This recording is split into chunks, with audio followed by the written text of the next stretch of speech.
2024년을 기준으로 보면 정말 방향성이 되게 많이 달라지는 것 같거든요. 하이브 어도어 그 사태 때문에 하이브의 멀티레이블에 대한 어떤 여러 가지 또 논점들이 막 생겼잖아요. 그 JYP가 제일 재무 구조가 좀 좋다라는 것 같은 걸 봤는데 1본부, 2본부, 3본부 체제로 아티스트에 집중해서 트와이스로 그 성과를 냈는데 3대 엔터사 얘기하면서 YG 얘기 빼놓고 갔었는데요. 블랙핑크 같은 규모의 아티스트를 회사가 감당하지 못한다. 해외에서처럼 아티스트 중심으로 산업 구조가 재편되는 어떤 시그널일 수도 있다.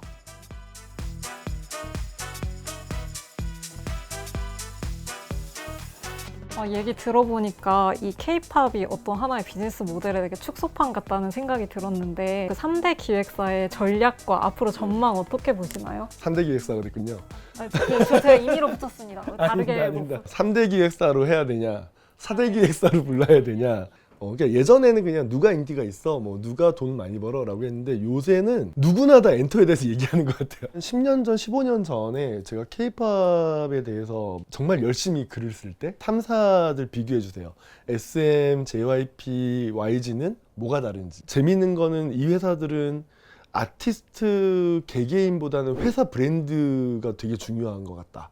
이런 얘기를 많이 했어요. 그게 지금 K-팝 어떤 특징이 된 것 같아요. 2024년을 기준으로 보면 정말 방향성이 되게 많이 달라지는 것 같거든요. 하이브 어도어 그 사태 때문에 하이브의 멀티레이블에 대한 어떤 여러 가지 또 논점들이 막 생겼잖아요. 멀티레이블 체제가 진짜 지속 가능하냐? 이런 식의 기사도 많이 났잖아요. 제가 볼 때 하이브 모델은 약간 미국식 모델 에 가깝고 SM과 JYP는 전통적인 음악 레이블의 비즈니스 모델에 가까운 것 같아요. JYP와 SM은 본부, 센터 이런 표현을 쓰잖아요. 독립적인 어떤 의사결정 구조를 어느 정도 독립성을 보장해주는 약간 인하우스에 있는 보이그룹이냐 걸그룹이냐 오디션 베이스의 어떤 비즈니스냐 이런 걸 가지고 멀티레이블을 묶어놓고 하이브라는 어떤 큰 구조 아래에 서로 성과를 내는 이런 구조를 만들었다. 하이브 같은 경우는 BTS가 사실 엄청나게 성공을 하면서 저는 하이브도 되게 대단한 회사라고 생각해요. 어떤 신사업을 해가지고 예상보다 너무 큰 성과를 만들었어. 온갖 문제가 생기거든요, 내부에. 그래서 그때부터는 투자가 엄청 들어가야 돼요.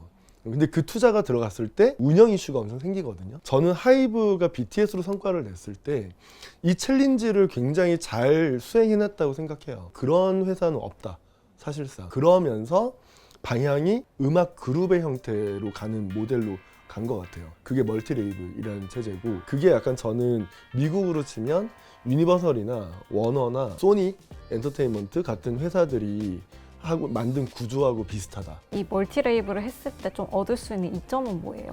그러니까 유니버설 뮤직그룹이 가지고 있는 이점하고 저는 유사하다고 생각을 하거든요. 각각이 알아서 잘 성과를 내요. 자기 시장이 있어. 그들이 점유하고 있는 시장이 있고 그 시장에서 더 잘하게 만들어주는 역할을 하는 거거든요. 여기서 이제 신인 개발부터 아티스트 데뷔시키고 하이브 입장에서는 그거를 투자하는 거죠. 미국에 있는 회사, 큰 회사들하고 계약을 하면서 유통 네트워크나 이런 것들을 확보해주고 시장을 더 넓히는 이런 식의 어떤 역할을 할 거다. 그리고 그게 어느 정도 워킹을 한다고 생각해요. 하지만 어도어와 하이브의 그리고 민희진 대표의 기자회견으로 사실 이런 것들이 우리가 잘못 알고 있을 수도 있겠다. 진실은 모르는 거지만 서로 이제 그 입장을 가지고 계속 싸우고 있으니까 약간 그런 상황인데 구조적으로는 그렇다. SM은 어떤 전략을 취하고 있다고 볼 수 있을까요? SM과 JYP는